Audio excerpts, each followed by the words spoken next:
Why is it that we don't seem to be able to adjust ourselves to the physical environment without destroying it?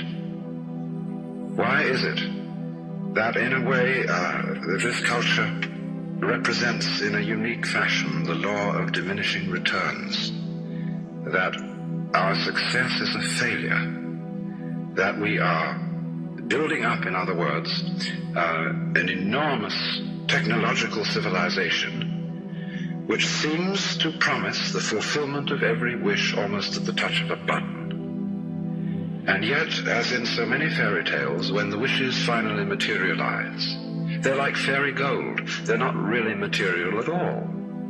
In other words, so many of our products, our cars, our homes, our clothing, our food, it looks as if it were really the instant creation of pure thought.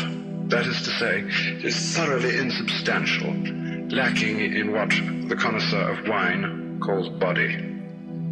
And in so many other ways, the riches that we produce are ephemeral. And as a result of that, we're frustrated. We're terribly frustrated. We feel that the only thing is to go on getting more and more. And as a result of that, the whole landscape begins to look like the nursery of a spoiled child who's got too many toys and is bored with them and throws them away as fast as he gets them, plays them for a few minutes. Also, we're dedicated to a tremendous war on the basic material dimensions of time and space. We want to obliterate their limitations.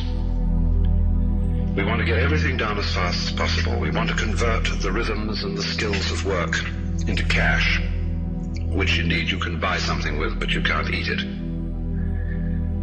And then rush home to get away from work and begin the real business of life, to enjoy ourselves.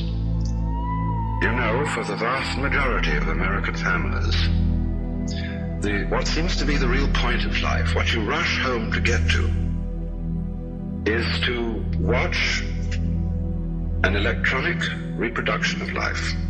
You can't touch it. It doesn't smell, and it has no taste. You might think that people getting home to the real point of life in a robust material culture would go home to a colossal banquet or an orgy of lovemaking or a riot of music and dancing. But nothing of the kind. It turns out to be this purely passive contemplation of a twittering screen. You see mile after mile of darkened houses with that little electronic screen flickering in the room. Everybody isolated, watching this thing, and thus in no real communion with each other at all. And this isolation of people into a private world of their own is really the creation of a mindless crowd. And so we don't get with each other, except for public expressions of getting rid of our hostility, like football or prize fighting. And even in the spectacles one sees on this television, it's perfectly proper to exhibit people slugging and slaying each other, but oh dear no, not people loving each other, except in a rather restrained way.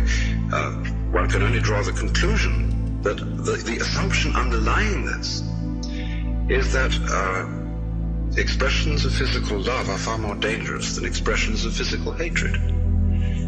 And it seems to me that a culture that has that sort of assumption is basically crazy and devoted, unintentionally indeed, but nevertheless in fact devoted, not to survival, but to the actual destruction of life.